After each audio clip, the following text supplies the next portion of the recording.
adalah stase COC. Kami persilakan kepada Bu Dini sebagai PJ COC. Monggo. Baik, terima kasih kesempatannya Bu Sari. Bismillahirrahmanirrahim. Assalamualaikum warahmatullahi wabarakatuh. Yang saya hormati para CI dari Puskesmas dan juga TPMP, Ibu Kaprodi, Sekprodi, dan jajaran tim dosen yang saya hormati. Mohon izin, saya akan memaparkan hari ini terkait stase continuity of care. Saya izin share screen PowerPoint saya. Apakah sudah terlihat, Bu Sari? Sudah ya? Sampun Bu, monggo. Baik. Jadi stase COC ini merupakan suatu kegiatan yang nanti dilaksanakan di fasilitas pelayanan kesehatan dengan layanan kebidanan melalui model pelayanan berkelanjutan pada perempuan. Adapun pemberian asuhannya berkesinambungan diberikan pada masa kehamilan, persalinan, nifas menyusui, bayi baru lahir, serta keluarga berencana dan juga mohon maaf ini tipe ya, yang terakhir BBL-nya muncul lagi. Oke, untuk timeline pelaksanaan kegiatannya, pemberian asuhan, penyusunan asuhan kebidanan, dan juga proses konsultasi dengan pembimbing akan dilakukan selama semester 2 dan bisa dimulai startnya mulai rotasi di stase nifas yang saat ini dijalani oleh mahasiswa.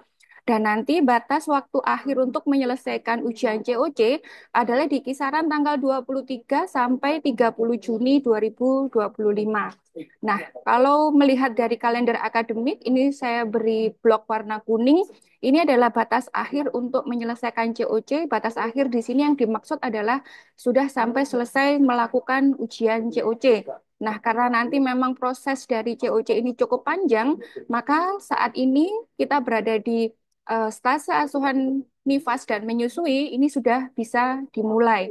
Sehingga kenapa pada hari ini dilakukan sosialisasi terkait stase COC. Terkait penempatan mahasiswa reguler dan juga alih jenis, nanti filenya terlampir akan saya sampaikan di belakang. Kemudian terkait rangkaian kegiatan praktek profesi kebidanan stase continuity of care, di sini nanti yang dicari adalah kriteria pasien yang fisiologis. Untuk ANC, nanti keterampilannya mereka memberikan asuhan kebidanan pada ibu hamil di trimester 3, usia kehamilannya antara 36 sampai 39 minggu. Setidaknya ada satu kali kunjungan, ada satu ANC yang dilakukan mahasiswa dan ini diupayakan pasien dengan kehamilan fisiologis. Di sini kata-kata diupayakan dalam artian kalau memang nanti ternyata bertemu dengan situasi yang patologis, ini juga masih diperbolehkan asalkan memang ini masih dalam ranah kewenangan bidan untuk diperbolehkan melakukan asuhan ANC-nya. Lalu nanti dilanjutkan, diikuti lagi pasien tadi setelah di ANC, diikuti INC-nya, memberikan asuhan kebidanan pada ibu bersalin kala 1, 2, 3, dan 4.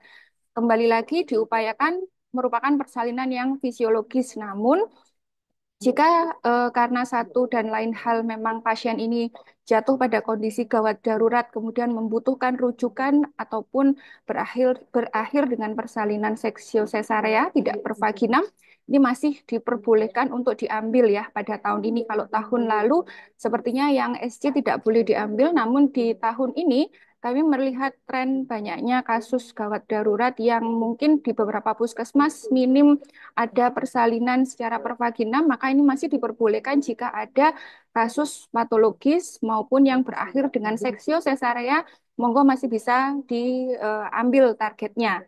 Namun tetap diupayakan dulu yang fisiologis kalau ada ya. Kemudian dilanjutkan, pasien tadi di asuhan PNC-nya memberikan asuhan KF1, KF2, KF3, dan juga KF4 sesuai dengan standar yang ada di teori ya. KF1 6 jam sampai 2 hari postpartum, dan seterusnya KF4 ini paling cepat bisa diambil di hari ke-29. Kemudian untuk bayinya diambil untuk stase BBL, memberikan asuhan di BBL KN1, KN2, KN3.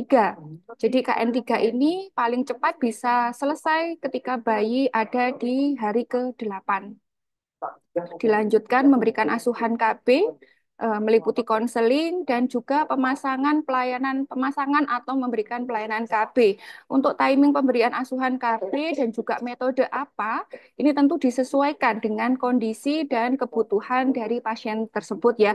Tidak harus IUD implan, disesuaikan dengan bagaimana kesepakatan, bagaimana kebutuhan, bagaimana kemudian pasien memutuskan, ini disesuaikan dengan kondisi dan eh, nanti pasiennya bagaimana ya. Kemudian ini adalah strategi waktu yang efektif efisien untuk melakukan asuhan COC.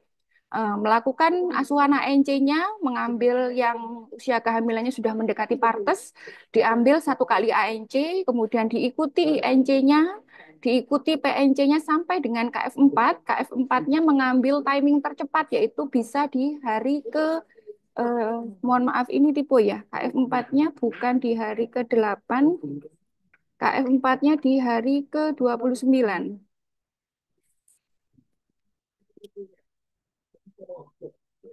PNC KF4 ambil timing tercepat yaitu di hari ke-29 sehingga mulai dari ANC sampai menyelesaikan PNC KF4 ini kurang lebih butuh waktu 1 bulan atau 4 minggu. Kemudian BBL-nya sampai dengan KN3 mengambil timing tercepat bayinya usianya adalah di hari ke-8 berarti butuh waktu tambahan 1 minggu. Kemudian KB-nya dilakukan saat KF 1, 2, 3, 4 ini disesuaikan ya, KB-nya bisa diambil pada saat memberikan asuhan nifas maupun BBL. Jadi kurang lebih untuk semua total COC ini butuh waktu sekitar 4 sampai 5 minggu. Tergantung nanti mahasiswa memperoleh kunjungannya pada nifas hari keberapa, BBL-nya hari keberapa. Kalau misalnya diambil waktu efektif efisien ini bisa selesai di 4 sampai 5 minggu. Nah, sambil menunggu mendapatkan pasien yang sesuai dengan kriteria fisiologis, mahasiswa ini sudah dapat mengerjakan, mencicil bab 1 dan bab 2-nya terlebih dahulu, karena bab 1 dan bab 2 ini isinya pendahuluan dan tinjauan teori, sehingga naskah COC ini idealnya sudah bisa mulai dikerjakan start dari sekarang, walaupun belum ada pasiennya, ya. Maka karena proses yang di belakang nanti cukup panjang, mengerjakan startnya dimotivasi mulai dari saat ini. Nah, ini terkait nanti prosedur penyusunan laporan COC-nya, ada bab 1, bab 2, dan seterusnya sampai penutup. Untuk asuhan yang diberikan tadi ya, ada mulai dari ANC sampai dengan KB, nanti masuknya adalah di bab 3. Sehingga di bab 1 dan bab 2, karena isinya adalah teori, pendahuluan tinjauan pustaka, itu makanya kenapa sudah bisa dikerjakan mulai dari sekarang. Untuk proses bimbingan dan evaluasi, mahasiswa diawali dengan membuat naskah COC tentunya ya. Kemudian nanti melakukan proses bimbingan dengan dosen. Nanti pembimbingnya yang menjadi pembimbing 1 orang yaitu dengan dosen dari prodi. Setidaknya ada 4 kali, ini paling sedikit 4 kali bimbingan untuk syarat bisa ujian COC. Bimbingan nanti akan didokumentasikan pada lembar bimbingan, formatnya juga sudah kami sediakan. Naskah yang sudah dikonsulkan dan juga sudah ACC, dimintakan persetujuan pada pembimbing, nanti formatnya juga sudah kami sediakan. Lalu mahasiswa memenuhi form syarat ujian COC, mengajukan untuk ujian, mengatur kesepakatan waktu ujian dengan tim pembimbing dan 2 penguji. Nanti daftar pembimbing dan penguji juga akan kami sampaikan pada sesi akhir. Ujian akan dilaksanakan secara daring karena nanti melibatkan CI ya. CI nanti salah satunya menjadi penguji anggota. Nah, ini untuk mempermudah ujiannya nanti melalui daring Zoom. Setelah dilakukan ujian, tentu melakukan revisi. Kalau sudah, revisinya dikonsultasikan kembali. Kalau sudah ACC, maka naskah COC bisa dikumpulkan pada saya selaku PJMK COC, dan baru nanti itu akan menjadi prasyarat mahasiswa untuk dapat didaftarkan melalui ujian kompetensi. Untuk metode evaluasinya nanti penilaian pembimbingan itu bobotnya 60% dan ujian seminar hasilnya sebesar 40%. Nanti terlampir ini contoh dari lembar konsultasi dengan 1 orang pembimbing saja. Kemudian ini contoh dari form persyaratan ujian COC, ada 6 poin nanti yang harus dipenuhi mahasiswa. Di poin pertama ini sebenarnya untuk bisa melakukan ujian COC itu harus lulus semua stase, termasuk sampai stase komunitas. Nah, nanti kalau misalnya ternyata mahasiswa sebelum stase komunitas ini sudah menyelesaikan COC, maka mahasiswa tetap diperbolehkan walaupun belum lulus semua stase. Namun, kewajiban melalui semua stase ini tetap harus berjalan untuk menjadi syarat dari UKOM. Begitu. Nah, ini contoh dari lembar penilaian untuk lembar penilaian bimbingan maupun untuk penguji. Nah, ini contoh poin-poin apa saja yang dinilai pada saat ujian COC nantinya untuk pengujinya ini. Seperti ini.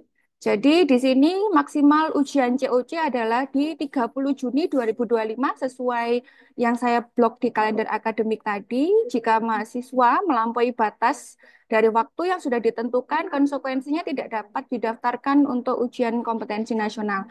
Karena proses yang panjang ini makanya kami informasikan jauh hari sebelum deadline di 30 Juni agar mahasiswa, pembimbing, penguji semuanya punya cukup waktu untuk menyiapkan dan menyelesaikan target ini tepat waktu.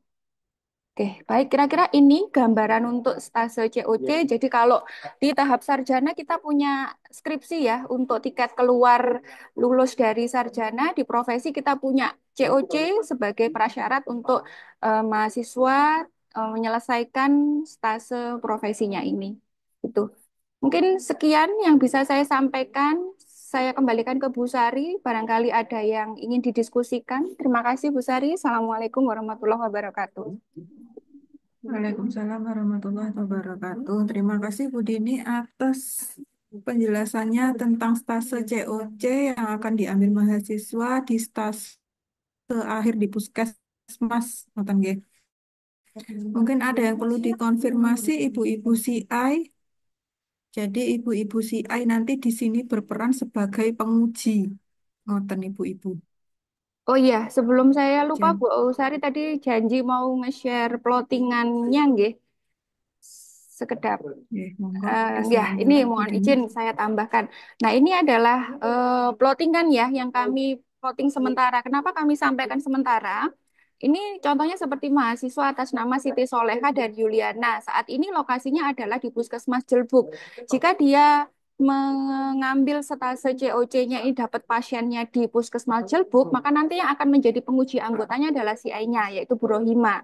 Tapi ketika memang sampai selesai rotasi 3, selesai di stase Nifas BBL Puskesmas Jelbuknya ini kok dia belum ngambil COC, berarti kan dia akan lanjut ke rotasi berikutnya ya. Kalau tidak salah nanti stase berikutnya ini pindah ke TPMB, maka penguji anggotanya akan berganti. Mungkin bukan Bu Rohima lagi, sesuai stase berikutnya dia di TPMB mana, maka bidan tersebutlah yang akan menjadi penguji anggota. Sehingga penguji anggota yang tercantum di sini, yang sementara kami plotting di sini sifatnya adalah jika mahasiswa mengambil pasien COC-nya adalah pada saat rotasi yang sekarang sedang ditempati.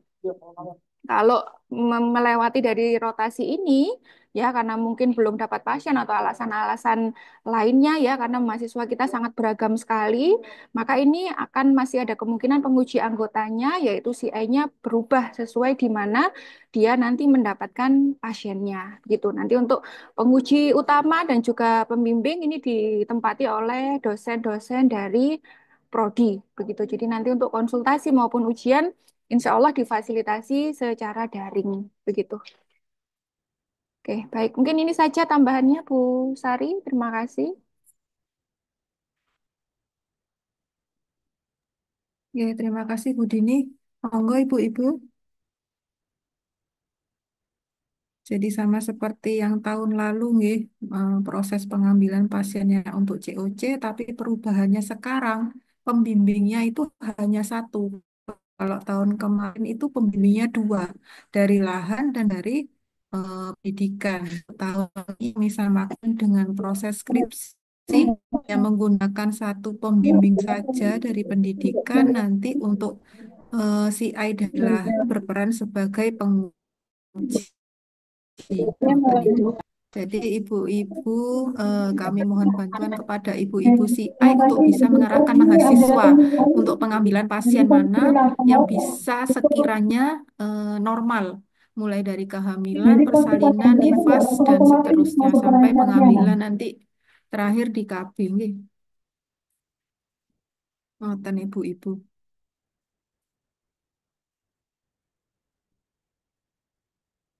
Monggo jika ada yang perlu dikonfirmasi.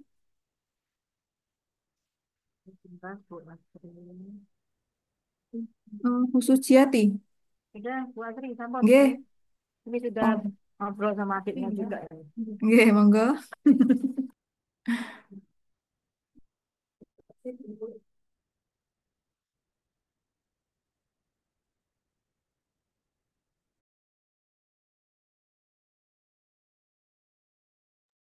Sampean terus.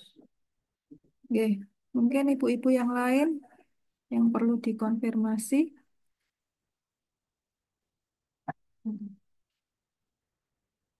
Tidak ada.